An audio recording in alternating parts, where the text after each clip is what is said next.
தங்களது தேர்தல் அறிக்கையினை தங்களுடைய முன்னோடி திட்டமாக இந்த சட்டமன்றத்தில் கூட அறிவித்திருக்கலாம். அதை கூட அறிவிக்கவில்லை என்பதுதான் எங்களின் வாதமாக இருக்கிறது. தமிழகத்தின் மக்கள் இன்று ஏமாந்து நிற்கின்றார்களே, அவருடைய எண்ணங்களின் வடிவமாக இருக்கிறது என்பதை தெரிவித்துக் கொள்கிறேன். தமிழகமே பாராட்டி கொண்டிருக்கிற ஒரு தூய ஆட்சியை பற்றி ஏமாற்றத்தை உருவாக்குற ஆட்சி என்று நீங்கள் குறிப்பிடுவது வேடிக்கையாக இருக்கிறது.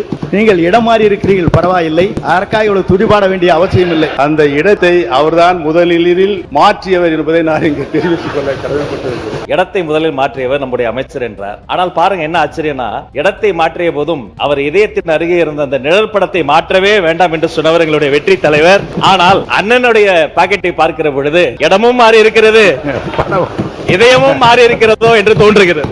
எங்கள் அண்ணன் செங்கோட்டையன் அவர்கள் இடம் மாறி இருக்கலாம், ஆனால் புரட்சி தலைவி அம்மா அவர்களை இன்னும் தன்னுடைய இதயத்தில் தன்னுடைய சட்டை பையில் இன்னும் வச்சிருக்காரு. ஆனால் புரட்சி தலைவி அம்மாவால் முதலமைச்சராக்கப்பட்டவர் இன்றைக்கு அவருடைய சட்டை பையில் யாரோட புகைப்படம் இருக்கிறது தமிழ்நாட்டு மக்களுக்கு தெரியும். படத்தை காட்சி ஏமாற்றுகின்ற பழக்கம் எங்களுக்கு இல்லை என்று தெரிவித்துள்ளது.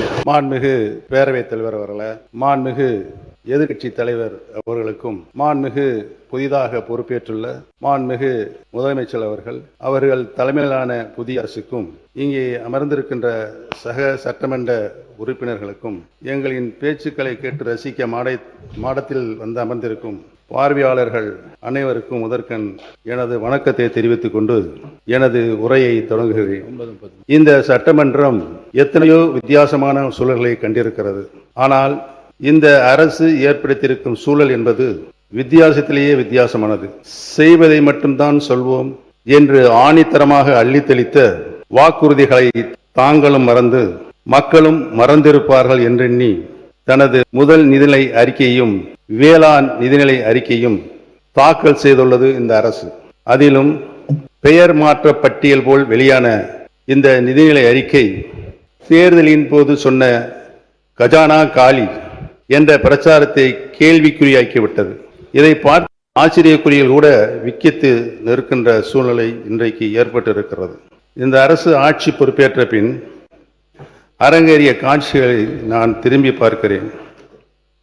மாண்புமிகு முதலமைச்சர் அவர்கள் துறை ரீதியான ஆய்வுகளை மேற்கொண்டார்கள். பட்ஜெட்டுக்கு முன்னதாக மீண்டும் ஆய்வு செய்தார்கள். மாண்புமிகு அமைச்சரவை கூட்டம் நடந்தது. அதில் இந்த தேர்தல் அறிக்கையில் சொல்லப்பட்ட வாக்குறுதிகளுக்கான செயல் திட்டம் உருவாக்கப்பட்டுள்ளது என்ற செய்தியும் வெளியானது. அதற்கு வெற்றி தமிழக திட்டங்கள் என்றெல்லாம் அலங்காரமாய் பெயர் சூட்டப்பட்டு அறிக்கைகளாகவும் வெளிவந்தது. ஆனால் இப்போது தாக்கல் செய்யப்பட்டுள்ள நிதிநிலை அறிக்கையோ ஏமாற்றத்தின் வடிவமாக இருக்கிறது. திருப்புகின்ற பக்கமெல்லாம் நம்முடைய திராவிடல் மாடல் அரசின் சாதனை திட்டங்கள் தான் ஜொலித்து கொண்டிருக்கிறது. மக்கள் மனதில் நிலை கொண்டுள்ள எங்கள் தலைவர் முத்துவேல் கருணாநிதி ஸ்டாலின் அவர்கள் உருவாக்கிய திட்டங்களே புது உருகொண்டு நிற்கின்றன. இதில் புதிய அரசின் திட்டங்களை தேடுகிறேன் தேடிக்கொண்டே இருக்கிறேன். தேடுவது எனக்காக அல்ல, மக்களுக்காக. புதிய அரசு அமைந்திருக்கிறது, புதிய திட்டங்கள் வரும் என்று நம்பிய மக்களுக்காக. கலைஞர் மகளிர் உரிமை திட்டம் பெண்களின் வாழ்வாதாரத்திற்கும் சுயமரியாதைக்கும் துணை நின்ற திட்டம். 1000 கைகள் நீட்டி ஆதவனை மறைக்கலாம் என்று கனவு காண்பது போல அத்திட்டம் பெயர் மாற்றம் கண்டிருக்கிறது. ஆனால் ஆளுகின்ற அரசு தேர்தல் அறிக்கையில் சொன்னபடி உரிமை தொகை உயரவில்லை. இனிப்பூட்டும் இன்பச் செய்திகள் வரும், ஆண்டுக்கு 6 கேஸ் சிலிண்டர்கள் வரும் என்று நம்பிய மகளிர் அது குறித்த அறிவிப்பு கூட வரவில்லை என்று பாவம் ஏமாந்து நிற்கிறார்கள். கல்வி ஒன்றே யாராலும் திருட முடியாத சொத்து என்பதை எல்லா தருணங்களும் எடுத்துச் சொல்லி கல்விக்கும் மாணவர்களுக்கும் பொற்காலமாக விளங்கிய திராவிட மாடல் வழங்கிய ஒளியில் இந்த அரசு நடைபோடும் என எதிர்பார்த்தோம். ஆனால் மாணவர்களின் இடைநிற்றலை தடுக்க 15,000 ரூபாய் நிதியுதவி என்ற அறிவிப்புகளை அதற்குண்டான திட்டங்களோடு கூட இந்த அறிக்கையில் காணவில்லை. நாடே திரும்பி பார்த்து பல்வேறு மாநிலங்களும் கை கொண்ட திட்டம் விடியல் பயணம்.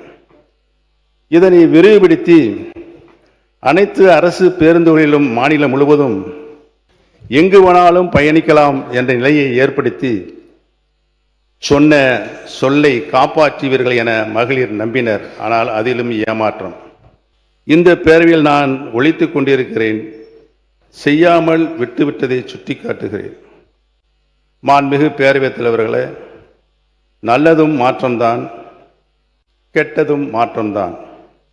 எதிர்பார்த்து வாக்களித்த தமிழ்நாட்டு மக்களுக்கு கிடைத்துள்ளதோ பெருத்த ஏமாற்றம்தான்.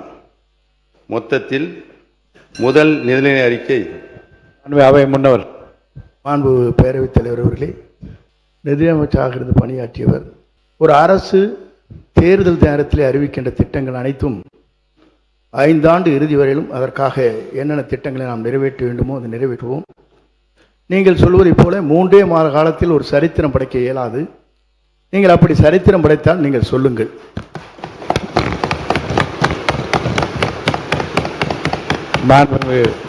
உறுப்பினர் சொல்லுங்க. நீங்க பேசலாம். மாண்புமிகு பேரவைத் தலைவர் அவர்களே, மாண்புமிகு அமைச்சர் அண்ணன் செங்கோட்டையன் அவர்கள் நன்றாகவே தெரியும் அனைவருக்கும். தேர்தல் அறிக்கையில் சொல்லப்பட்ட வாசகங்களை, வாக்குறுதிகளை இந்த அரசு பொறுப்பேற்றிருக்கின்ற புதிய அரசு, முதல் முறையாக பொறுப்பேற்றிருக்கின்ற அரசு தங்களது தேர்தல் அறிக்கையினை தங்களுடைய முன்னோடி திட்டமாக இந்த சட்டமன்றத்தில் கூட அறிவித்திருக்கலாம். அதை கூட அறிவிக்கவில்லை என்பதுதான் எங்களின் வாதமாக இருக்கிறது. தமிழகத்தின் மக்கள் இன்று ஏமாந்து நிற்கின்றார்களே, அவருடைய எண்ணங்களின் வடிவமாக இருக்கிறது என்பதை தெரிவித்துக் கொள்கிறேன். இந்த நிதிநிலை அறிக்கை என்பது முதல் ஏமாற்றம். பேரவைத் தலைவர் அவர்களே, தமிழகமே பாராட்டி கொண்டிருக்கிற ஒரு தூய ஆட்சியை பற்றி ஏமாற்றத்தை உருவாக்குகிற ஆட்சி என்று நீங்கள் குறிப்பிடுவது வேடிக்கையாக இருக்கிறது. நீங்கள் இடம் மாறி இருக்கிறீர்கள், பரவாயில்லை. அதற்காக இவ்வளவு துடிபாட வேண்டிய அவசியம் இல்லை.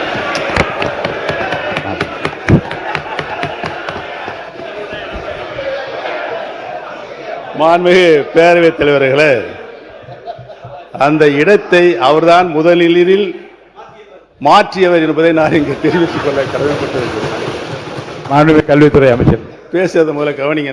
அங்க பார்த்து கவனிச்சது. மாண்புமிகு பேரவைத் தலைவர் அவர்களே, மதிப்பிற்குரிய முன்னாள் முதல்வர், பாசத்திற்குரிய சகோதரர் மூத்த உறுப்பினர் அவர்கள் பேசும்போது இடத்தை முதலில் மாற்றியவர் நம்முடைய அமைச்சர் என்றார். ஆனால் பாருங்க என்ன ஆச்சரியம்னா, இடத்தை மாற்றிய போதும் அவர் இதயத்தின் அருகே இருந்த அந்த நிழல் படத்தை மாற்றவே வேண்டாம் என்று சொன்னவர் எங்களுடைய வெற்றி தலைவர். ஆனால்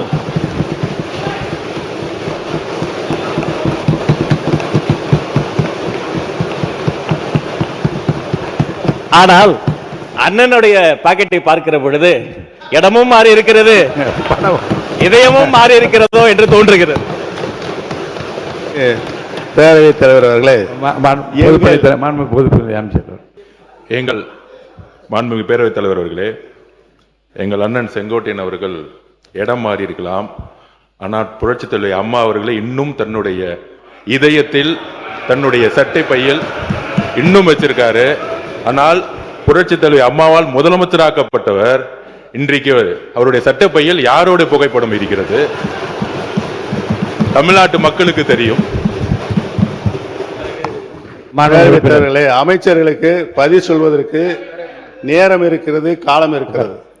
நான் பேசி முடித்தவுடன் நீங்கள் சொல்ல வேண்டிய கருத்தை சொன்னால் அனைவரும் ஏற்றுக்கொள்ள. அடுத்தது நீங்க பேசலாம். எங்களுடைய இதயத்தில் நிலையாக வைத்திருக்கிறோம். திராவிட இயக்கத்தினுடைய பரிணாம வளர்ச்சியாக பேரறிஞர் பெருந்தகை தந்தை பெரியார், பேரறிஞர் அண்ணா, முத்தமிழறிஞர் கலைஞர், புரட்சி தலைவர் மக்கள் தலைவர் எம்ஜிஆர், மாண்புமிகு நல்லாட்சி நடத்திய அம்மா அவர்கள், இவர்களை எல்லாம் எங்கள் இதயங்களிலே நாங்கள் என்றைக்கும் எங்களுடைய கடைசி காலம் வரை வைத்திருப்போம் என்பதை தெரிவித்துக் கொள்கிறேன். படத்தை காட்சி ஏமாற்றுகின்ற பழக்கம் எங்களுக்கு இல்லை என்று தெரிவித்துக் கொள்கிறேன். அவை முன்னவர் மாண்பு பேரவைத் தலைவர் அவர்களை 3 முதலில் முதலமைச்சராக இருந்தவர் அம்மா காலத்தில். அவர் இப்போ அதை எப்படி பேசிக் கொண்டிருக்கிறார் என்பது நாடென்று சிரித்துக் கொண்டிருக்கிறது. இருந்தாலும் கூட நான் சொல்கிறேன், புரட்சித் தலைவரும் புரட்சித் தலைவர் அம்மாவும் எடுத்த திட்டங்கள் என்ன, அவர் அரசியல் ரீதியாக சொன்ன வார்த்தைகள் என்ன? இருங்க சொல்லி முடிக்கணும். இருங்க இரு இரு இரு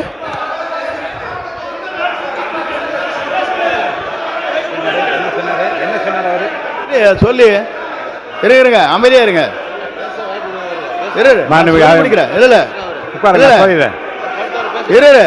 ஏனுங்க நான் சொல்ல முடிக்கவே விடுங்க. உட்காருங்க உட்காருங்க. நான் சொல்ல போறேன், முடிவு சொல்ல போறேன். உட்காருங்க. இல்லைங்க நான் என்ன உட்காருங்க. இருங்க அவை முன்னவர் உட்காருங்க. உட்காருங்க. நாடே சிரிக்கிறது என்ற வார்த்தை அவைக்குள் நீக்கி விடுகிறேன். மாண்பு உறுப்பினர் அனைவருக்கு ஒரு செய்தி. மாண்பு உறுப்பினர் முன்னாள் முதலமைச்சர் பேசுகிறார். நல்ல நயமான நல்ல கருத்துக்களை நகைச்சுவையாக எல்லாம் ரெண்டு பக்கம் மாறிக்கொண்டீர்கள். இந்த பிரச்சனையை தூட்டு விட்டு அவரை நான் பேச அனுமதிக்கிறேன். தொடர்ந்து பேசலாம். மாண்புமிகு பேரவைத் தலைவர்களே, நான் உண்மையிலேயே இந்த நிதிநிலை அறிக்கையில் பேச வேண்டும். இந்த அரசு தேர்தல் வாக்குறுதிகளை செய்திருக்கிறதா என்பதை சொல்ல வேண்டும். அதை நடைமுறைப்படுத்துகின்ற நிலையில் தான் அவர்கள் இருக்கிறார்களா என்பதையெல்லாம் சொல்ல வேண்டும் என்று தான் நான் வந்திருக்கிறேன். இடையில் நுழைந்து அண்ணன் செங்கோட்டையனை பற்றி எனக்கு நன்றாகவே தெரியும். சொல்லித்தாருல முடிஞ்சு வச்சு அதை நான் டிரா பண்ணிக்கிறேன். ஆனால் தயவு கூர்ந்து என்னுடைய கருத்துக்களை நீங்கள் உன்னிப்பாக கவனிக்க வேண்டும். என்னோடு நீங்களும் உங்களோடு நானும் பயணித்திருக்கின்றோம். நான் எப்படிப்பட்டவன் என்று உங்களுக்கு 100% நன்றாகவே தெரியும். எனது உறுதிப்பாடு உங்களுக்கு நன்றாக தெரியும். எந்த நிலையும் நான் மாற மாட்டேன்.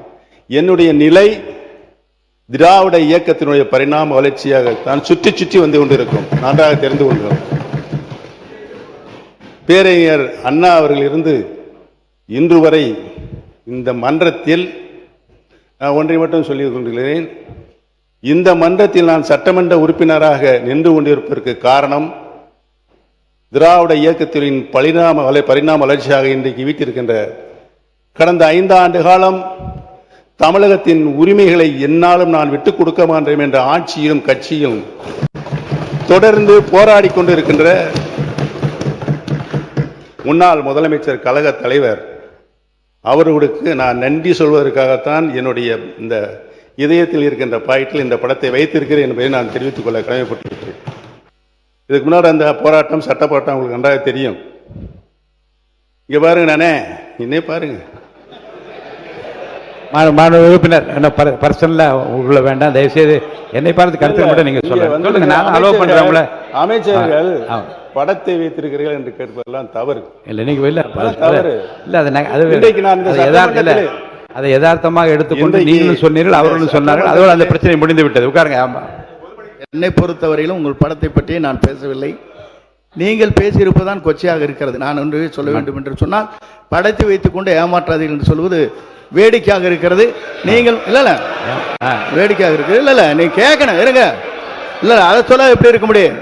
நான் எங்க ஏமாத்துறேன், அப்புறம் அவர் ஏமாத்துறேன் நிறுத்துமா? மாண்பு அவை முன்னவர் பர்சனலா விடுங்க. ஆமா இல்ல இருங்க. பாருங்க, இரு பக்கம் சொல்லப்பட்ட கருத்துக்களை நகைச்சுவையாகவும் நயமான கருத்துக்களாகவும் அவை எடுத்து அதோட விட்டுருங்க. அது போதும், அதோட போதும். எடுத்துக்கொள்ளுமாறு நான் கேட்டுக்கொள்கிறேன். இந்த இரண்டையுமே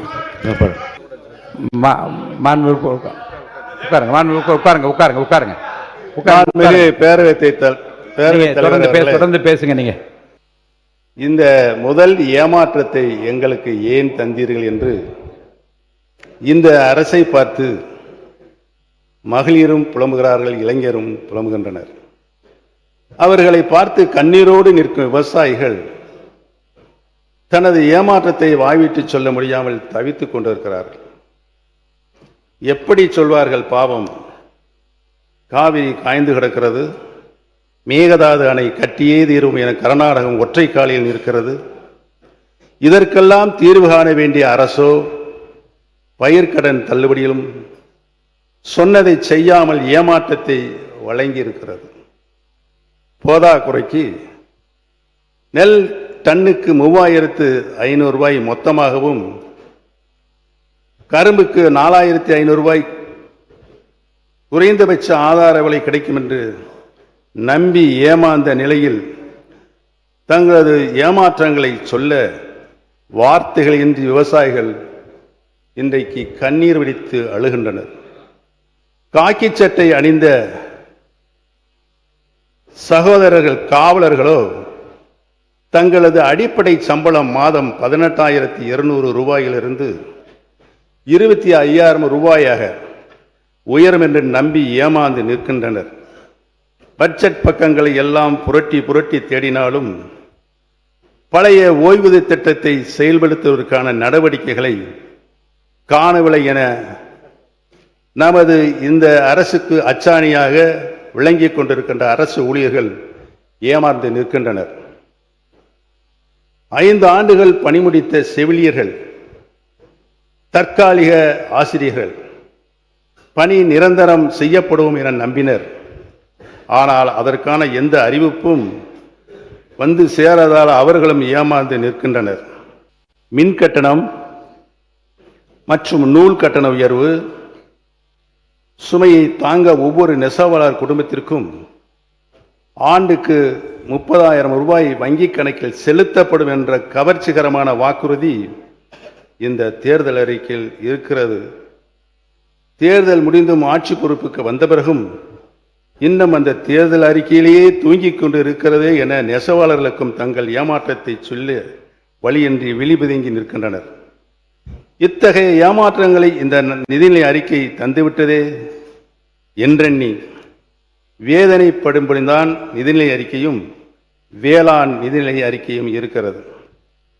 மாண்புமிகு பேரவைத் தலைவர் அவர்களே, மாநிலத்தை திராவிட மாடல் அரசு கடனில் ஆழ்த்திவிட்டு போய்விட்டதாக மேடைதோறும் குற்றம் சாட்டி பிரச்சாரம் மேற்கொள்ளப்பட்டது. இன்றைக்கு புதிய அரசின் நிதித்துறை செயலாளர் என்ன சொல்கிறார்? கடன் வாங்காமல் அடுத்த 50 ஆண்டுகளுக்கு யாரும் ஆட்சி செய்ய முடியாது என்கின்றார். நான் ஏன் இதை குறிப்பிடுகிறேன் என்று சொன்னால், தேர்தல் பிரச்சார மேடைகளில் சாட்டிய குற்றச்சாட்டு முதல் நிதிநிலை அறிக்கையிலேயே தவறானது என்பது மாண்புமிகு முதலமைச்சருக்கு இந்நேரம் தெரிய வந்திருக்கும் என்று நான் நினைக்கிறேன். இப்போது புதிய அரசின் முதல் திருத்தப்பட்ட நிதிநிலை அறிக்கை 2026-2027 உள்ள கடன் 10 லட்சம் கோடியே 71,770.34 கோடி ரூபாய். அதாவது 10 லட்சம் கோடியே 71,770,770,34 கோடி ரூபாய்.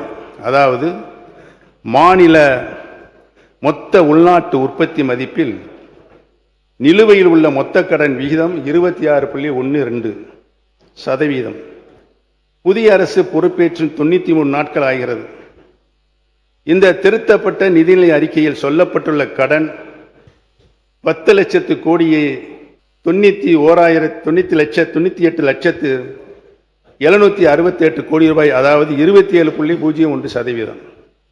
நான் ஏன் இதை சொல்கிறேன் என்றால், ஒரு அரசு கடன் வாங்காமல் இருக்க முடியாது. ஆனால் கடன்களால் எத்தனை திட்டங்கள் நம் மாநிலத்திற்கு கொண்டு வந்து சேர்த்து இருக்கிறது என்பதைத்தான் நாம் எண்ண வேண்டும். எப்படி பொருளாதார வளர்ச்சிக்கு இந்த கடன் துணை நின்றது என்பதைத்தான் நாம் பார்க்க வேண்டுமே தவிர, வீணாக கடன் வாங்கிவிட்டார்கள் என்று கூறி ஒரு பொறுப்பான நிதி மேலாண்மையை செய்த எங்கள் முன்னாள் முதலமைச்சர் தளபதி மு.க. ஸ்டாலின் அவர்களை குறை சொல்லக்கூடாது என்பதற்காகத்தான் இதை சுட்டிக்காட்டுகிறேன். அது மட்டுமின்றி கடன் வாங்குவது அரசின் இஷ்டத்திற்கு செய்ய முடியாது. அதற்கும் அரசுக்கு பொறுப்பை நிர்ணயிக்கின்ற ஒரு சட்டம் இருக்கிறது. அதுதான் 2003ஆம் ஆண்டு தமிழ்நாடு நிதிநிலை நிர்வாக பொறுப்புடைமை சட்டம். அந்த சட்டத்தை மீறி அந்த சட்டம் வகுத்து கொடுத்துள்ள எல்லைக்கோட்டை தாண்டி யாரும் கடன் வாங்க முடியாது. இந்த அரசும் வாங்க முடியாது என்பதை மேடை பிரச்சாரத்தை முடித்துவிட்டு ஆட்சி பொறுப்புக்கு வந்துள்ள மாண்புமிகு முதலமைச்சரும் இந்நேரம் உணர்ந்திருப்பார் என நான் உறுதியாக நம்புகிறேன். வளர்ச்சி விகிதத்தில் தமிழ்நாட்டில் நாட்டின் முன்னணி மாநிலமாக உயர்த்தி உயர்த்திய கடந்த திராவிட மாடல் அரசின் இடைக்கால நிதிநிலை அறிக்கை மாநிலத்தின் சொந்த வருவாயை உயர்த்தி உற்பத்தி முதலீடுகளை அதிகரித்து நீடித்த வளர்ச்சியை நோக்கிய தெளிவான நிதி அணுகுமுறையை முன்வைத்தது. ஆனால் தற்போதைய அரசின் திருத்தப்பட்ட நிதிநிலை அறிக்கை அந்த பாதையை தொடர தவறியிருக்கிறது என்பதை நான் இங்கு சுட்டிக்காட்ட கடமைப்பட்டிருக்கிறேன். உயர வேண்டிய சொந்த வருவாய் குறைந்துள்ளது. மாநிலத்தின் சொந்த வரி வருவாய் கணிப்பு 2839 கோடி ரூபாய் குறைக்கப்பட்டிருக்கிறது. அதாவது தமிழ்நாட்டை தற்சார்பாக்குவோம் என்று கூறிய இந்த அரசு நடைமுறையில் மாநிலத்தின் வருவாய் ஈட்டும் திறனையே பலவீனப்படுத்தியிருக்கிறது. இதைவிட கவலையளிப்பது என்னவென்றால், மாநிலத்தின் வரி மற்றும் வரியில்லா வருவாயை உயர்த்துவதற்கான புதிய சிந்தனையோ புதிய திட்டமோ புதிய அணுகுமுறையோ இந்த நிதிநிலை அறிக்கையில் எங்கும் காணப்படவில்லை. வெள்ளை அறிக்கையில் முந்தைய அரசின் வருவாய் திரட்டும் திறனை கடுமையாக விமர்சித்தவர்கள் இன்று அதைவிட மேம்பட்ட வருவாய் ஈட்டும் செயல் திட்டம் என்ன என்பதை இந்த அவையில் விளக்கவே இல்லை. அது மட்டுமல்ல, ஒன்றிய அரசிடமிருந்து தமிழ்நாட்டிற்கு கிடைக்க வேண்டிய நிதி பகிர்வு என்பது நமது நாட்டின் உரிமை, நமது தமிழ்நாட்டின் உரிமை. நமது மக்கள் கட்டும் வரிப்பணத்திற்கான உரிய பங்கைத்தான் நாம் தொடர்ந்து கேட்கின்றோம். நிதி பகிர்வும் அதிகார பகிர்வும் திராவிட முன்னேற்ற கழகம் தொடர்ந்து முன்வைத்து வரும் உயிர்கொள்கைகள். அதைத்தான் மாநிலத்தில் சுயாட்சி, மத்தியில் கூட்டாட்சி என்ற 50 முழக்கங்களில் ஒன்றாக நமக்கு படித்து தந்தார் கலைஞர் அவர்கள். இந்த கொள்கையை பேரறிஞர் அண்ணா நம்முள் விதைத்தார். முத்தமிழறிஞர் கலைஞர் ஆழமாக வளர்த்தார். திராவிட நாயகர் முத்துவேல் கருணாநிதி ஸ்டாலின் அதற்காக சமரசமின்றி தொடர்ந்து போராடி கொண்டு வருகிறார். மாநிலத்திற்குரிய நிதி பகிர்வு கிடைக்க வேண்டும் என்று எங்களது தலைவர் தொடர்ந்து குரல் கொடுத்து வருகிறார்கள். ஆனால் இந்த நிதி பகிர்வு போதுமானதாக இல்லை என்ற உண்மையை கூட இந்த அரசின் நிதிநிலை அறிக்கையில் சுட்டிக்காட்டவில்லை. மொத்த வருவாய் உயர்வு மாநிலத்தின் முயற்சியால் அல்ல, ஒன்றிய அரசிடமிருந்து எதிர்பார்க்கப்படும் கூடுதல் மானியங்களால் ஏற்பட்டுள்ளது. அந்த மானியங்களும் முந்தைய திமுக அரசு தொடர்ந்து வலியுறுத்தி போராடி பெற்ற தமிழ்நாட்டின் உரிமை தொகைகளை என்பதை அழுத்தமாக பதிவு செய்ய விரும்புகிறேன். இந்த நிதிநிலை அறிக்கையின் வருவாய் மதிப்பீட்டில் கூட நம்பகத்தன்மை குறித்த கேள்விகள் எழுகின்றன. மாநிலத்தின் சொந்த வருவாய் சுமார் 10.5% உயரும் என்று அரசு கணித்துள்ளது. ஆனால் மாநில பொருளாதாரம் பெயரளவில் 14% வளரும் என்று அதே அரசு இந்த அரசு கூறுகிறது. பொருளாதார வளர்ச்சியை விட குறைவாகவே சொந்த வருவாய் வளரும் என்று அரசு கணிப்பது வருவாய் ஈட்டும் திறனில் ஏற்பட்டுள்ள மந்த நிலையை காட்டுகின்றது. மேலும் கடந்த ஆண்டில் இருந்த 17.4% வருவாய் வளர்ச்சியை விட இந்த ஆண்டின் கணிப்பு குறைவாகவே உள்ளது. எனவே இந்த வருவாய் மதிப்பீடுகளின் நம்பகத்தன்மை பற்றிய சந்தேகம் எழுகிறது. வருவாயின் அடிப்படை கணிப்பிலேயே தெளிவின்மை இருக்கும்போது நிதிநிலை அறிக்கையின் பிற மதிப்பீடுகளில் மீதும் இயல்பாகவே நமக்கு ஐயம் எழுகிறது. எதிர்கால வளர்ச்சிக்கான மூலதன முதலீடுகள் குறைக்கப்பட்டிருப்பதும் நமக்கு மிகுந்த கவலை அளிக்கின்றது. ஆறுகள் இணைப்பு, மெட்ரோ விரிவாக்கம், AI நகரம், தொழிற்பூங்காக்கள் என பல அறிவிப்புகள் வெளியிடப்பட்டிருந்தாலும் மூலதன செலவினம் ரூபாய் 2577 கோடி குறைக்கப்பட்டுள்ளது. அறிவிப்புகள் அதிகம், ஆனால் செயலாக்கத்திற்கான முதலீடு குறைவு என்பதே இந்த நிதிநிலை அறிக்கையுடைய உண்மை முகம். மூலதன முதலீட்டு செலவுகள் குறைக்கப்பட்டிருக்கும் போது மூலதன செலவீட்டு செலவுகள் குறைக்கப்பட்டிருக்கும் போது அரசு ஏன் அதிகமாக கடன் வாங்குகிறது என்ற கேள்வியும் தவிர்க்க முடியாததாக இருக்கிறது. திமுக உருவாக்கிய நிதி ஒழுங்கின் பலனை மட்டுமே தற்போதைய அரசு பயன்படுத்தியுள்ளது. நிதி பற்றாக்குறை 3% என்ற இலக்கை தக்க வைத்திருப்பதற்கு காரணம் புதிய வருவாய் ஈட்டும் முயற்சிகள் அல்ல, ஒன்றிய அரசின் மானியங்களும் மூலதன செலவின குறைப்பும் தான். வருவாய் பற்றாக்குறையும் அதிகரித்துள்ளது. இடைக்கால நிதிநிலை அறிக்கையில் இருந்ததை விட வருவாய் பற்றாக்குறை சுமார் 6778 கோடி ரூபாய் உயர்ந்துள்ளது. இதை நிதி முன்னேற்றம் என்று கூற முடியாது. கடன் சுமையும் அதிகரித்துள்ளது. மாநிலத்தின் சொந்த வருவாய் ஈட்டும் முயற்சி குறைந்த நிலையிலும் பொதுக்கடன் பெறும் அளவு உயர்த்தப்பட்டுள்ளது. மொத்தத்தில் கடந்த திராவிட முன்னேற்ற கழக அரசின் இடைக்கால நிதிநிலை அறிக்கை உற்பத்தி, முதலீடு, வருவாய் வளர்ச்சி ஆகியவற்றை மையமாக கொண்ட தொலைநோக்கு பார்வையுள்ள நிதி திட்டமாக இருந்தது. ஆனால் தற்போதைய அரசின் திருத்திய நிதிநிலை அறிக்கை சொந்த வருவாயை உயர்த்தும் வாய்ப்பை கோட்டை விட்டு மூலதன முதலீட்டை குறைத்து ஒன்றிய அரசின் மானியங்களை அதிகம் சார்ந்திருக்கும் நிலைக்கு தள்ளப்பட்டு இருக்கிறது. பொதுவாகவே கடன் வாங்கப்படுவது நம்முடைய முதலீட்டை அதற்கு சமமாக நடைமுறைப்படுத்த வேண்டும் என்றுதான் கொள்கை. அதாவது கடன் பெறுவது கிரியேஷன் ஆஃப் அசெட்ஸ். மொத்தத்தில் கடந்த திமுக அரசின் இடைக்கால நிதிநிலை அறிக்கை உற்பத்தி, முதலீடு, வருவாய் வளர்ச்சி ஆகியவற்றை மையமாக கொண்ட தொலைநோக்கு பார்வையுள்ள நிதிநிலை திட்டமாக இருந்தது.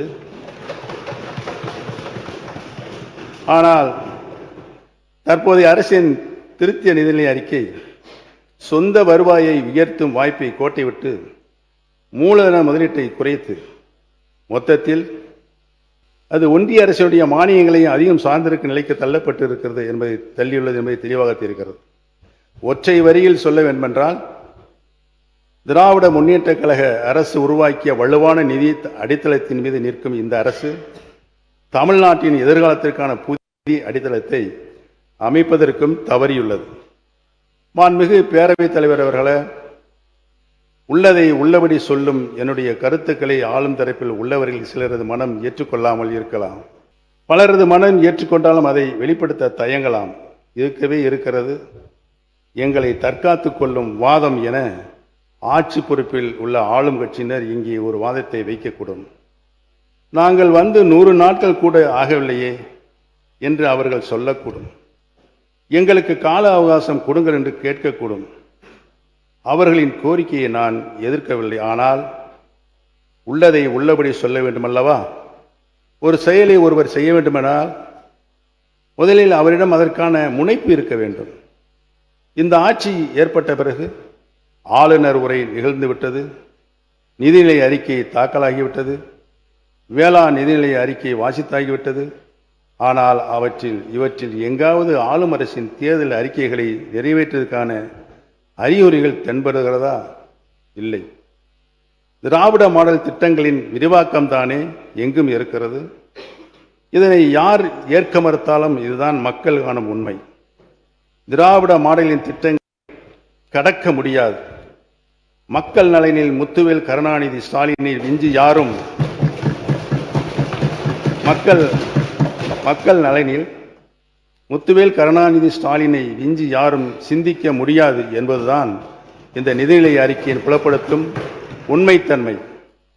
திக்கட்டும் ஒளிவீசும் திராவிட மாடல் திட்டங்களின் மறுபதிப்புத்தான் இந்த அரசினுடைய முதல் நிதிநிலை அறிக்கை, பட்ஜெட்.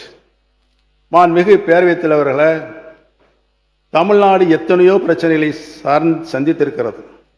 அவற்றில் காவிரி பிரச்சனைக்கு அந்த நதிநீர் போலவே நீண்ட நெடிய வரலாறு இருக்கிறது. பல முதலமைச்சர்கள் இப்பிரச்சனையில் பேசியிருக்கிறார்கள். பல பொதுப்பணித்துறை அமைச்சர்கள் பேசியிருக்கிறார்கள். ஆனால் பேச்சுவார்த்தை எல்லாமே கால நீராக நிலையில்தான், கர்நாடகம் எதற்குமே அசைந்து கொடுக்காத நிலையில்தான் நாம் நீதிமன்றங்களின் உதவியை நம்பியிருக்கிறோம்.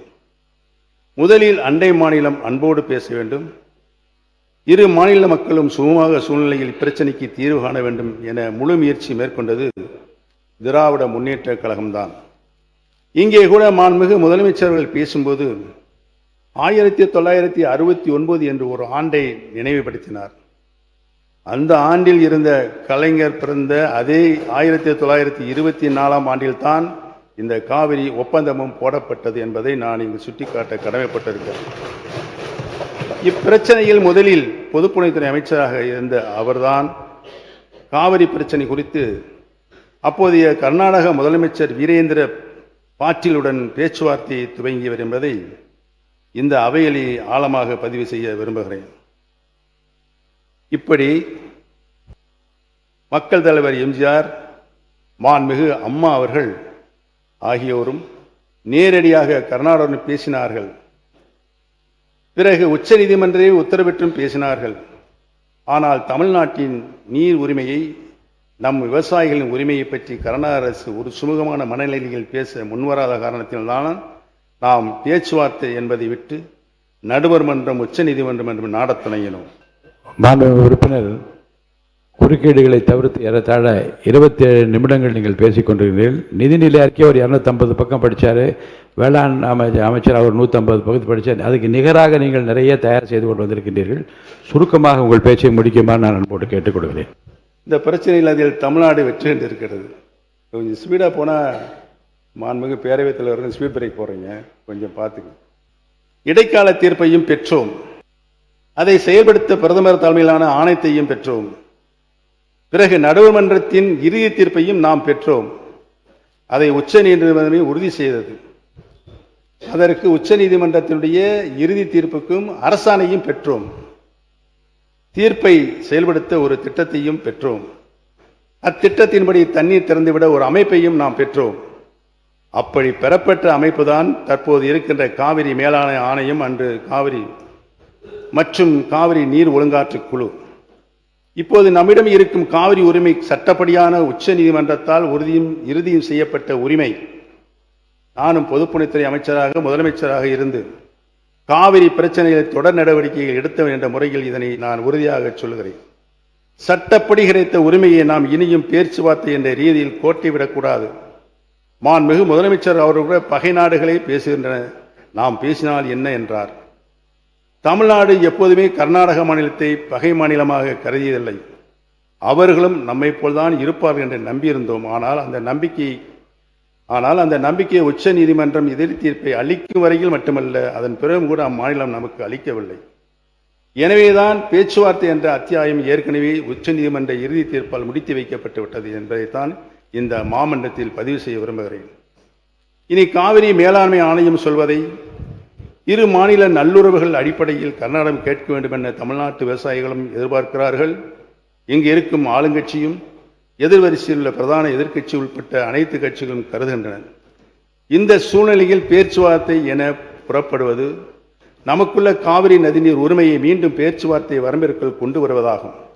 அது நம் விவசாயிகளுக்கும் நல்லதில்லை, நாம் பெற்ற உரிமைகளுக்கும் நல்லதில்லை என்பதை நான் தெரிவித்துக் கொள்கிறேன். மாண்புமிகு பேரவைத் தலைவர் அவர்களே, காவிரி நீர் போல இன்னொரு அச்சுறுத்தல் மேகதாது அணை. இந்த அணையை கட்ட இதுவரை ஒன்றிய அரசு அனுமதி கொடுக்கவில்லை. இங்கே ஆட்சி பொறுப்பில் இருந்த திராவிட முன்னேற்ற கழகமாக இருந்தாலும், அனைத்து இந்திய அண்ணா முன்னேற்ற கழகமாக இருந்தாலும், காவிரி பிரச்சனை சட்ட ரீதியான தமிழ்நாட்டின் உரிமையை பாதுகாக்கவே போராடி வந்திருக்கிறோம். தமிழக வெற்றி கழகமாக அரசும் அந்த நிலையில்தான் பயணிக்கும் என நான் உறுதியாக நம்பிக்கொண்டு இருக்கின்றோம். தீர்மானங்களை நிறைவேற்றி இருக்கிறோம். இவ்வளவுக்கு பிறகும் கர்நாடக மாநில மேகதாது அணை கட்ட விரிவான திட்ட அறிக்கையை தயாரிக்கலாம் என 2018 ஒன்றிய நீர்வளத்துறை ஆணையம் அனுமதி அளித்தது. ஆனால் அது பிளாங்கட் பெர்மிஷன் அல்ல, 3 நிபந்தனைகளை விதித்தது. 22/11/2018 கடிதத்தை எடுத்து படித்து பார்த்தால் உங்களுக்கு எல்லாம் தெரியும். முதல் நிபந்தனை, தமிழ்நாடு அரசின் நிபந்தனைகளை டிபிஆர் தயாரிக்கும் போது பரிசீலனையில் கர்நாடகம் எடுத்துக்கொள்ள வேண்டும். அதாவது தமிழ்நாடு அரசின் நிபந்தனைகளை டிபிஆர் தயாரிக்கும் போது, அதாவது கர்நாடக மலை டிபிஆர் தயாரிக்கும் போது பரிசீலனைக்கு கர்நாடகம் எடுத்துக்கொள்ள வேண்டும். இரண்டாவது நிபந்தனை, மத்திய மின்சார வாரியம் சம்பந்தப்பட்ட மாநிலத்தில் உள்ள காவிரி மேலாண்மை ஆணைய அலகு ஆகியவற்றுடன் கலந்து ஆலோசித்து இந்த டிபிஆர் தயாரிக்க வேண்டும். மூன்றாவது நிபந்தனை, இப்படி கர்நாடகம் தயாரிக்கும் விரிவான திட்ட அறிக்கையை பரிசீலனை செய்வதற்கு காவிரி மேலாண்மை ஆணையத்தின் ஒப்புதல் முக்கியம். அதாவது இந்த ஒப்புதல் ப்ரீ ரிக்வெஸ்ட், முன்கூட்டியே தேவை என்று தெளிவுபடுத்தப்பட்டுள்ளது. நிபந்தனையுடன் டிபிஆர் தயாரிக்க அனுமதி வழங்கப்பட்டுள்ளதாலும் ஒன்றிய நீர்வளத்துறை ஆணையம் ஒரு எக்ஸ்பர்ட் பாடி என்பதாலும் இப்போதைக்கு உச்சநீதிமன்றம் தலையிட விரும்பலை என கூறியது. அது மட்டுமின்றி, அதாவது இந்த உச்சநீதிமன்றம் தலையிட விரும்பவில்லை என்று கூறியதற்கு காரணம், அது இந்த நிபந்தனைகளை கர்நாடக அரசு பூர்த்தி செய்யவில்லை என்பதுதான் உண்மைத்தன்மை. அது மட்டுமன்றி, இந்த நிபந்தனைகளை மீறி மேகதாது அணை கட்ட DPR தயாரிக்கப்பட்டால் parties would be at liberty to take such steps as permissible in law என்ற ஒரு ரைடர் உடன்தான் நீதிமன்றம் தமிழ்நாட்டின் கோரிக்கையின் மீது டைரக்ஷன் கொடுக்க மறுத்துள்ளதை தவிர தமிழ்நாடு சார்பில் சரியான முகாந்திரங்களை வைத்து வாதாடவில்லை என்றோ தமிழ்நாட்டின் கோரிக்கையில் நியாயமில்லை என்றோ கூறவில்லை என்பதை நான் இங்கு சுட்டிக்காட்ட கடமைப்பட்டிருக்கிறேன். கர்நாடகம் தயாரித்த டிபிஆர் உச்சநீதிமன்ற வழிகாட்டுதல்படி இல்லை என்பதால் அதையே ஒன்றிய நீர்வளத்துறை ஆணையம் கர்நாடக அரசுக்கு திருப்பி அனுப்பியிருக்கிறது என்பதையும் தெரிவித்துக் கொள்கிறேன்.